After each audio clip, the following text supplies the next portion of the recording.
My name is Melissa Carter. I work at Country Crossing. Before I came here, I was actually working at Riverside Entertainment Center, the casino on the Indian Reservation in Wetumpka.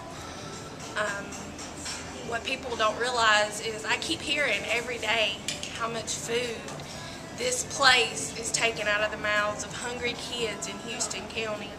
What I beg everybody to stop and think is there is over 1,000 people employed by Country Crossing. That makes over 1,000 children that are being fed by this place. My two children being two of them. I have a 3-year-old and a 5-year-old. I'm a single mom. This place feeds my kids. It puts a roof over their head. Without this place, my kids have nothing. I have nothing.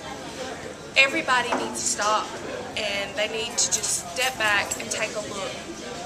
This place is not hurting anything. Nobody's forced to come in here. They come in here on their own accord. So please, keep in consideration when you're fighting us, there's a lot of kids that are eating because of this place.